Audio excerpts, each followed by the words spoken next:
साल 1950 का यह एक चौंकाने वाला किस्सा रानी बाजार का है।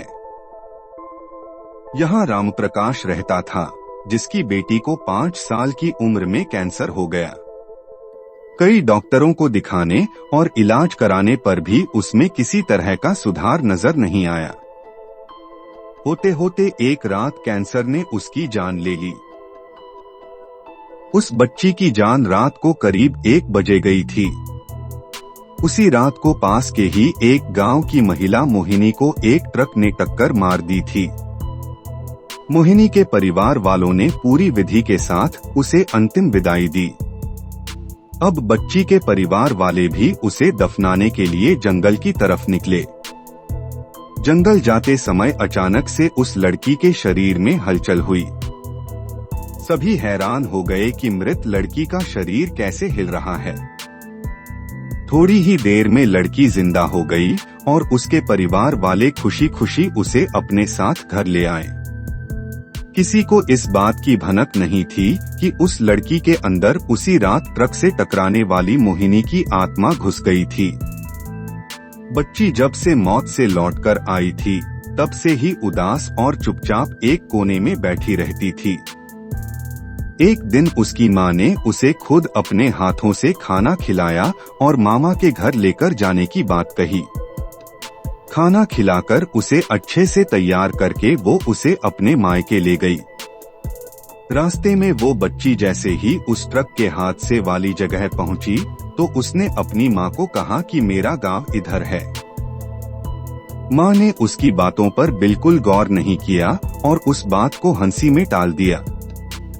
कुछ ही देर में वो अपनी बेटी के मामा यानी अपने भाई के घर पहुंच गई। 1-2 दिन बाद मामा जी के घर के आसपास ही बच्ची के अंदर घुसी मोहिनी को अपनी पड़ोसन सिमरन दिखी। उसने जोर से उसे नाम से पुकारा।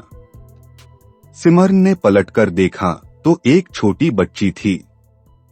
उसे बड़ी हैरानी हुई कि इस लड़की को मेरा नाम कैसे पता है। तभी मोहिनी ने अपने साथ बीती सारी बातें उसे बता दी। उसने कहा कि मेरे परिवार वालों ने मेरी मौत से ही पहले मुझे जला दिया था, इसलिए मेरी आत्मा भटक रही है। उसी दिन इस लड़की की भी मौत हो गई थी, तो मैं इसके शरीर में घुस गई। सिमरन ने ये बात अपने गांव जाकर सबको बता दी। पूरे गांव वाले और उसके रिश्तेदार मोहिनी से मिलने के लिए उसी बच्ची के मामा के घर के पास पहुंच गए। उस लड़की के अंदर रह रही मोहिनी की आत्मा ने सबको एक एक करके पहचान लिया। कुछ देर बातें करने के बाद वो अपने परिवार वालों के साथ अपने घर चली गई। अब उस लड़की की माँ बच्ची को घर में न देखकर परेशान थी। जब उसे पता चला कि वो कुछ लोगों के साथ दूसरे गांव गई है, तो वो उसे बुलाने के लिए चली गई। अपने परिवार के साथ खुश मोहिनी ने वापस आने से मना कर दिया।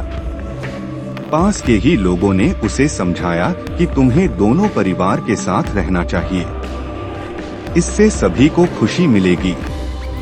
तुम किसी एक परिवार को दुखी नहीं कर सकती हो। इस बात को सुनने के बाद लड़की के शरीर में रह रही मोहिनी अपनी माँ के साथ वापस आने के लिए राजी हो गई।